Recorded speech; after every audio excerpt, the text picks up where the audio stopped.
बड़ा होने लगा था तो मैंने भाग 14 को रोक दिया था बीच में। अब मैं उसी से आगे शुरू कर रहा हूं, भाग 14 का भाग 15 शुरू कर रहा हूं। चलिए आ जाइए भाग 15। हमारा मुगल शिक्षा व्यवस्था हो गया था और मुगल साहित्य हो गया था भाग 14 में। मैं भाग 15 आ रहा हूं और भाग 15 है विदेशी यात्री। एक आधा क्वेश्चन यहां से भी आ जाता है, आपको पता होना चाहिए मुगल काल में कौन कौन से विदेशी यात्री आए, तो मैं उनके जिक्र कर रहा हूं। सबसे पहले मैं आ रहा हूं राल्फ फिंच। ठीक बात है। आपसे पूछे राल्फ फिंच कि आगरा और फतेहपुर सीकरी आने वाला पहला विदेशी यात्री कौन है, तो आप कहेंगे राल्फ फिंच है, जो आगरा व फतेहपुर सीकरी आया। ठीक होगी बात। किसके समय आया? ये अकबर के समय में आया राल्फ फिंच। ठीक बात है। इसने क्या कहा? इसका जो कथन है ये कहता है आगरा और फतेहपुर सीकरी लंदन से भी बड़े हैं। आप देख सकते हैं अगर तत्कालीन शहरों की तुलना की जाए तो एक विदेशी यात्री क्या बोल रहा है? एक विदेशी यात्री बोल रहा है कि वो भी कहां से आया? इंग्लैंड से आया, अंग्रेज है ये। वो कह रहा है कि आगरा और फतेहपुर सीकरी जो है लंदन से बड़े हैं। इसका मतलब आप समझ सकते हैं भारत कितनी विकास की पराकाष्ठा पर था। ठीक हो गई बात। चलिए उसके बाद मैं इसे मिटो रहा हूं और आगे चलता हूं। फिर मैं आता हूं एका बीबा और मोन्सेरात। ठीक हो गई बात। चलिए पहले मैं एका बीबा, ये पादरी दल आया था, एका बीबा व मोन्सेरात। किसके समय आए? ये भी अकबर के समय है। पादरी थे ये अकबर के समय 1580 में। ठीक बात है, हम याद कर लेंगे एका बीबा और मोन्सेरात। ठीक बात है। इसे मोन्सेरात क्या बनेगा? मोन्सेरात को मुराद का शिक्षक बना दिया जाए। ठीक बात है जी, मुराद का शिक्षक बनाया जाएगा। किसे? मोन्सेरात। ठीक हो गई बात। इतने दोनों चीजें हमने याद कर ली। चलिए उसके बाद में तीसरे यात्री पे आ रहा हूं, आप देखते चलिएगा। William Hawkins. दो लोगों पे बात करूंगा, एक बात करूंगा विलियम हॉकिंस और बात कर रहा हूं विलियम फिंच। किस पे? William Finch. दोनों साथ आए हैं। साथ कब आए हैं? दोनों के दोनों जहांगीर के समय आ रहे हैं। ठीक हो गई बात। जहांगीर के समय आए हैं, दोनों के दोनों साथ आए हैं। अब इनके मेरे को क्वेश्चन बताने हैं। किसका दूत था ये? ब्रिटेन के जेम्स प्रथम का दूत था, राजदूत था। ठीक बात है। नंबर एक बात, जहांगीर से कौन सी भाषा में इसने बात करी? फारसी का जानकार था ये, फारसी भाषा का। ठीक हो गई बात। इसने बोला था कि भारत में चांदी आती आती है, जाती नहीं है। तीसरा, जहांगीर खुश हुआ, जहांगीर ने इसे क्या दिया? 400 का मनसब दिया। और क्या दिया? और फिरंगी खां की उपाधि दी। ठीक होगी, पेपर में आई हुई है। कहीं अंग्रेज खां लिखा हुआ है, कहीं फिरंगी खां लिखा हुआ है, तो आप देख लीजिएगा। चलिए उसके बाद विलियम फिंच की बात करूंगा मैं। दोनों साथ आए थे लेकिन मैं लिख देता हूं। चलिए क्या बात है, ये क्या कहता है? ये कहता है लाहौर पूर्व का सबसे बड़ा शहर। कौन बताता है लाहौर को सबसे बड़ा शहर पूर्व का? ये बताता है आपको विलियम फिंच बताता है। ठीक हो गई बात। दूसरा, बुलंद दरवाजे को क्या कहता है? बुलंद दरवाजा दुनिया में सबसे ऊंचा। आप देख रहे हैं, दुनिया में सबसे ऊंचा, आप देख सकते हैं।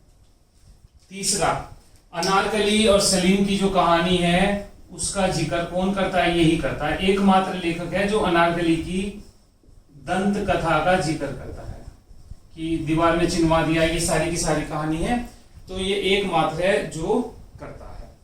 अब आपसे पूछे ये आए क्यों थे? ये आए थे, चलिए मैं आपको बता देता हूं ये आए क्यों थे।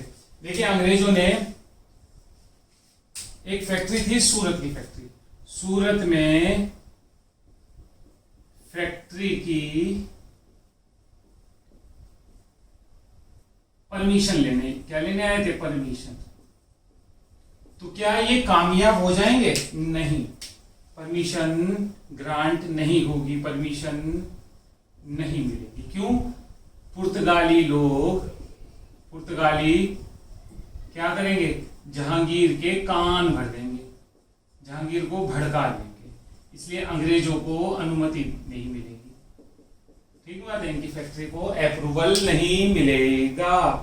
ठीक हो गई बात। चलिए मैं इसे मिटो रहा हूं, उसके बाद में नेक्स्ट आता हूं। तो नेक्स्ट है हमारे टॉमस रो। किसकी बात हो रही है, टॉमस रो की। और कौन है दूसरे, गुरु टेरी। ठीक हो गई बात, टॉमस रो थे और गुरु टेरी थे। ये कब आए, 1615 से 19 तक। 18 लिखा है, कहीं 19 लिखा है। चलिए आपसे पूछे, सूरत की फैक्ट्री को अंग्रेजों की परमिशन, सूरत फैक्ट्री को अप्रूवल किसने दिलवाया, तो अप्रूवल इसने टॉमस रो ने ही दिलवाएगा, अप्रूवल मिला। ठीक हो गई बात, जहांगीर के समय टॉमस रो ने दिलवाया था अप्रूवल। ठीक हो गई बात। उसके बाद गुरु टेरी की अगर जो मैं बात कर लूं, गुरु टेरी एक तारीफ करते हैं, कहते हैं भारत के, मतलब यहाँ के सिक्कों की तारीफ करते हैं, सिक्के दुनिया में सबसे शुद्ध हैं। ठीक है, और सिक्के का नाम क्या बताते हैं, सिक्के का नाम बताते हैं रुपया। मैं आपको बता भी चुका हूं, शेर शाह ने रुपया चलाया था, अकबर के समय भी रुपया का चलन था, तो गुरु टेरी बताते हैं। ठीक हो गई बात। चलिए इसे मैं मिटोता हूं, फिर मैं आगे चलता हूं। जहांगीर के समय एक और यात्री आता है जिसका नाम होता है पेत्रा देला वाले। क्या नाम है, पेत्रा देला वाले। ठीक बात है, 1622 से 26 तक लगभग ही रहेगा। तो ये काल आप जानते हैं जहांगीर का ही है। चलिए देखिए, एक तटस्थ यात्री है ये, मतलब किसी की तारीफ नहीं करता, कुछ नहीं करता। और ये समाज में सती प्रथा का तार्किक विवरण देता है, ये बताता है कि सती प्रथा क्यों हो रही है, समाज में क्या व्यवस्था है, वो सारी की सारी जानकारी पेत्रा देला वाले देते हैं। ठीक हो गई बात, मिटो दो इसे मैं। उसके बाद एक व्यक्ति की और बात कर लेता हूं मैं, फिर आगे चलूंगा। फ्रांसिस्को पेलसार्ट। किसकी, फ्रांसिस्को पेलसार्ट। एक्चुअल में ये आया नहीं था, ये यहीं पर डचों के यहाँ पे नौकरी करता था, डचों का अधिकारी, डच कर्मचारी। ठीक है, आगरा टकसाल का अध्यक्ष था। ठीक है, डच। तो इसके बारे में क्या जानकारी है, देखिए आगरा के पास एक जगह है जिसका नाम है बयाना। तो बयाना के नील क्षेत्र का जिक्र करता है, पेपर में कई बार आ चुका कि मुगल काल में बयाना किस लिए प्रसिद्ध था, बयाना नील क्षेत्र उत्पादन के लिए प्रसिद्ध था। और ये बहुत बढ़िया विवरण देता है, नील उत्पादन की जानकारी देता है। ठीक हो गई बात। चलिए उसके बाद मैं चलता हूं शाहजहां के समय, मिटोता हूं इसे मैं, और हम चलते हैं शाहजहां के समय। शाहजहां के समय एक यात्री होगा जिसका नाम होगा पीटर मुंडी, 1630-32 के आसपास। अब इसके समय की इंपॉर्टेंट क्या बात है, शाहजहां के समय मुगल काल में अकाल पड़ेगा दक्षिण में।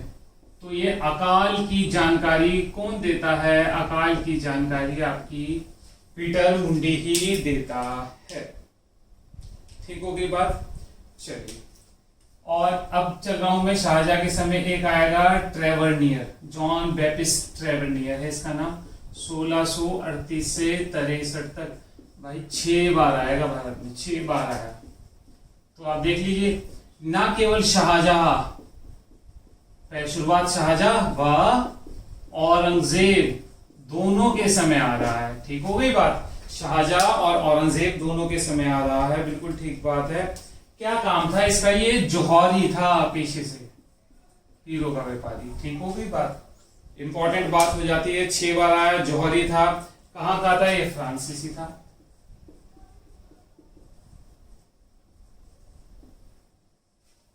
ठीक बात है। अब इसका एक आधा क्वेश्चन मैं आपको बता देता हूं। आपसे पूछे कि औरंगजेब को अपने लड़कों को डांटते हुए किसने देखा था? तो ट्रेवेंडियन ने देखा था। सॉरी, ट्रेवेंडियन ने नहीं देखा था। चलिए मैं इसे सुन रहा हूँ। जौहरी था, फ्रांसीसी था, शाहजहां और औरंगजेब के समय आया था, 6 बार आया। एक बार उत्तराखंड में ये पूछा गया कौन से यात्री ने 6 बार यात्रा की थी, तो ट्रेवल ही करता रहता था। ठीक होगी बात। इसकी पुस्तक कौन सी है? इसकी पुस्तक है ट्रेवल इन इंडिया। तो आप देख सकते हैं ट्रेवल। चलिए मिटो रहा हूं मैं इसे, आगे चलता हूं। फिर मैं आ रहा हूं मनुची पे, इंपॉर्टेंट हो जाता है मनुची।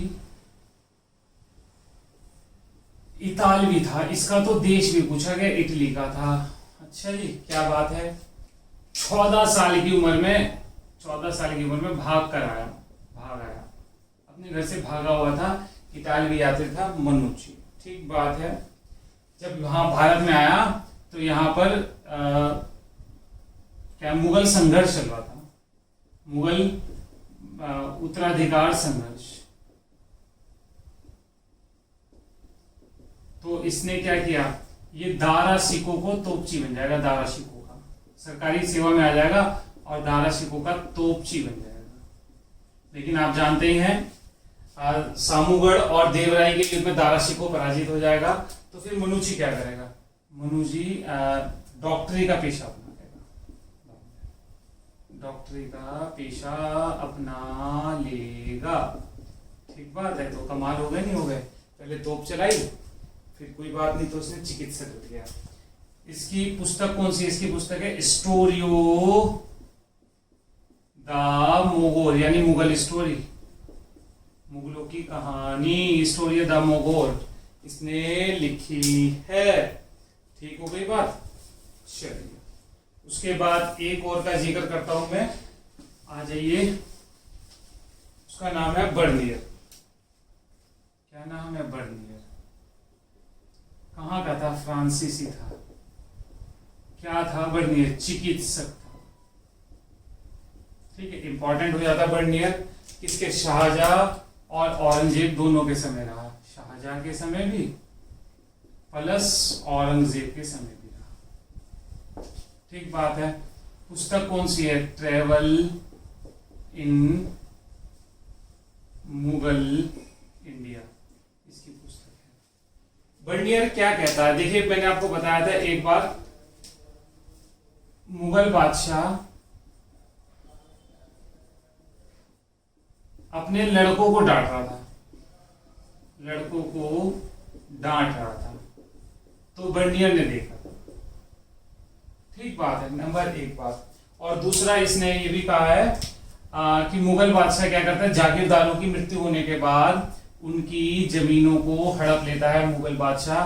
बर्नियर ने इस चीज की भी आलोचना की। मैंने आपको प्रशासन में जब जमींदारी व्यवस्था बताई थी तब मैंने आपको बताया था। तो ये जमीन हड़पने वाले मामले की भी आलोचना करता है, जमीन हड़पने को लेकर मुगल बादशाह की आलोचना करता है। ये समझ नहीं पाता और मुगल बादशाह की आलोचना करता है। मैंने आपको पिछली वीडियो में जहां प्रशासन पढ़ाया था वहां बताया था कि कैसे जमीन हड़पी जाती थी।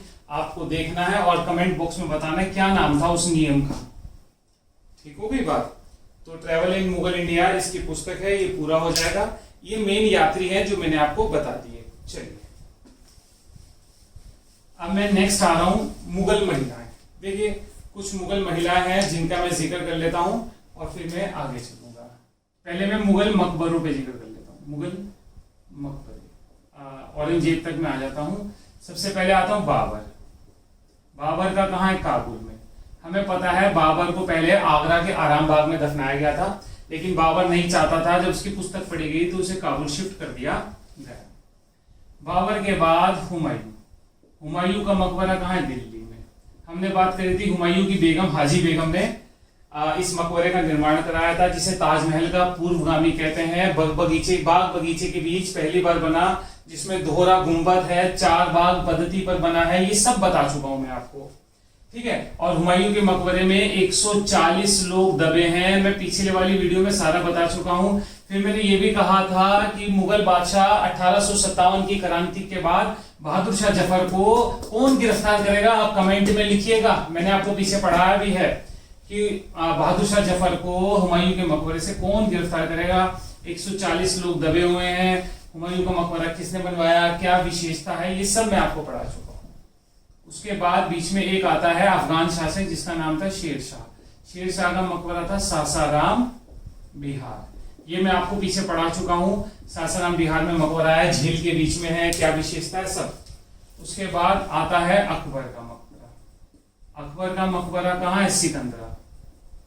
ठीक बात है, सिकंदरा कहाँ है, सिकंदरा आगरा के पास है। सिकंदरा जहां पर मकबरा है, ये भी मैंने आपको पढ़ाया था। आगरा के पास सिकंदरा में अकबर का मकबरा है, जिसे अकबर चूज करेगा जगह को, बट इसे पूरा जो है पूरा जहांगीर करवाएगा, हमने पढ़ा था। फिर अकबर की जो वाइफ थी वो भी यहाँ पर उसे भी यही दबा दिया गया था, क्या नाम था, हरका बाई को।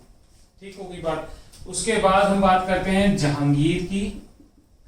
जहांगीर का मकबरा शाहदरा लाहौर में है। हमने आपको कहा था तबीयत खराब रहती थी तो उसकी बेबी जो क्या नाम होगा, मेहरुनिसा या नूरजहां बनवाएगी और वहीं पर अपना अंतिम समय बिताएगी, पेंशन मिल जाएगी। तो शाहदरा लाहौर में है। जहांगीर के बाद होगा शाहजहां। शाहजहां मुमताज महल के लिए ताजमहल बनवाएगा और इसका मकबरा भी वहीं है, आगरा ताजमहल में। इसमें ये अपना अंतिम समय कैद में बिताएगा और बाद में इसकी लड़की होगी जहांआरा शाहजहां को मुमताज महल की कब्र के पास ही दबा देगी, वहीं आगरा में ताजमहल में इसका मकबरा है। शाहजहां के बाद आता है औरंगजेब। औरंगजेब का मकबरा मैंने आपको बताया था औरंगाबाद में, दौलताबाद या औरंगाबाद, याद होगा आपको, दौलताबाद। और मैंने वहां लिखा था खुलदाबाद भी लिखा था मैंने, अगर आपको याद हो कि पेपर में एक जगह खुलदाबाद भी पूछा हुआ था, अगर ध्यान हो तो दौलताबाद, औरंगाबाद, ये सारे के सारे आ गए। इसके अलावा 2-4 मकबरे और देख लेते हैं, ठीक है। मैं पीछे वीडियो में बता चुका हूं शेख सलीम चिश्ती का मकबरा। शेख सलीम चिश्ती का मकबरा, ठीक बात है। आप फतेहपुर सीकरी में जानते हैं, आप पीछे बात कर चुके हैं। उसके अलावा एतमादुल्लाह का मकबरा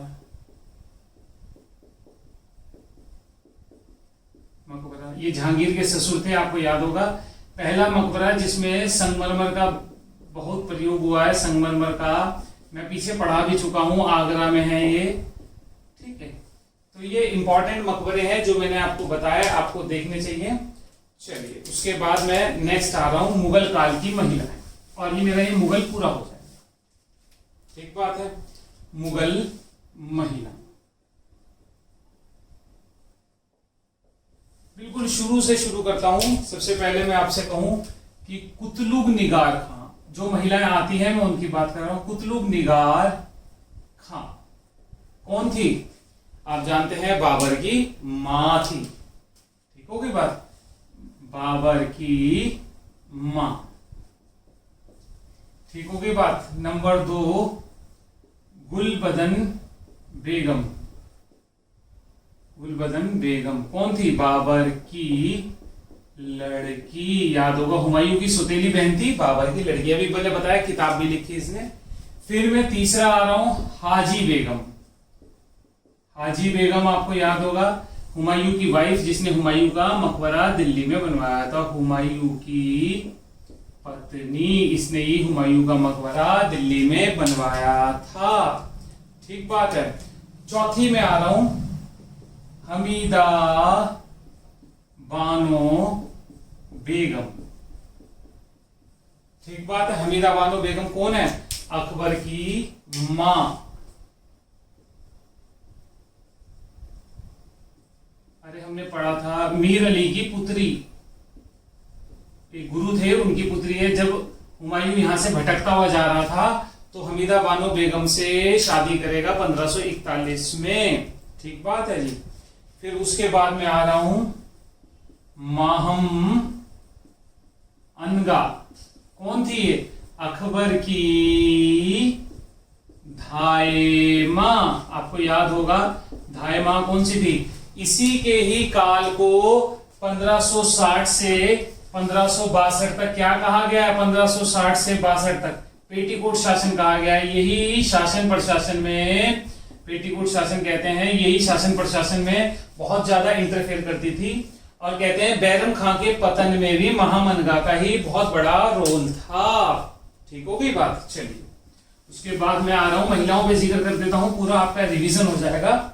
सलीमा बेगम। सलीमा बेगम आपको याद होगा बैरम खां की पत्नी, जिससे बाद में अकबर शादी कर लेगा। ठीक होगी बात? इन्हीं का तो लड़का होगा जिसका नाम क्या होगा? अब्दुल रहीम, जिसे अकबर खाने खाना की उपाधि देगा। ठीक हो गई बात? फिर मैं आ रहा हूं नेक्स्ट, हरखा बाई।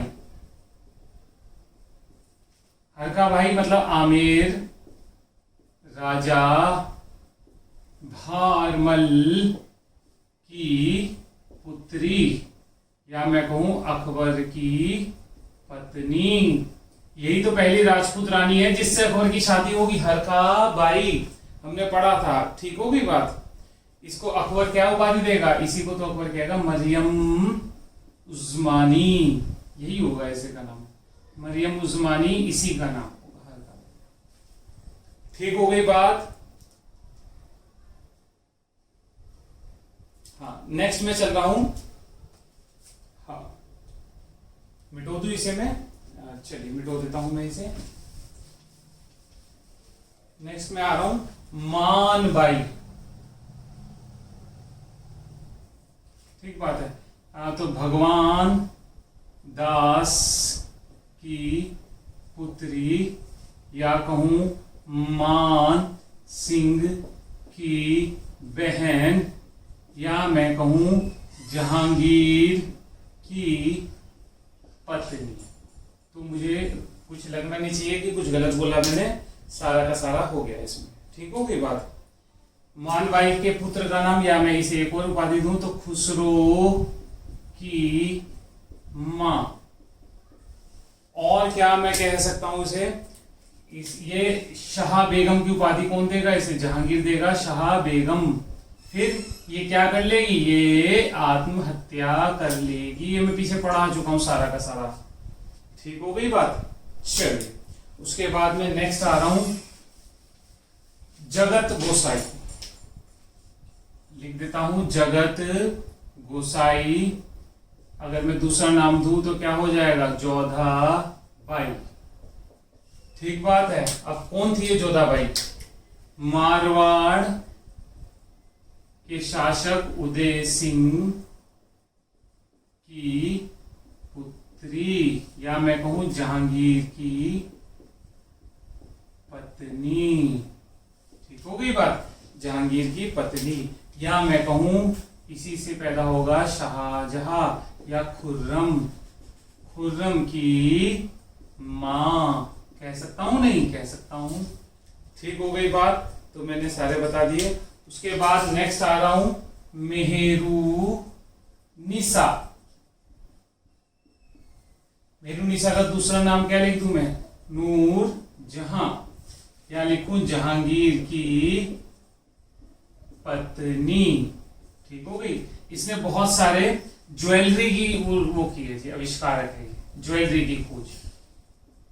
ज्वेलरी की खोज, बहुत सारे श्रृंगार प्रसाधन मतलब सौंदर्य की जो ऑर्नामेंट्स वगैरह है उनकी सर्च की है इसने। चलिए उसके बाद मैं नेक्स्ट आ रहा हूं, मिटो दूं इसे मैं।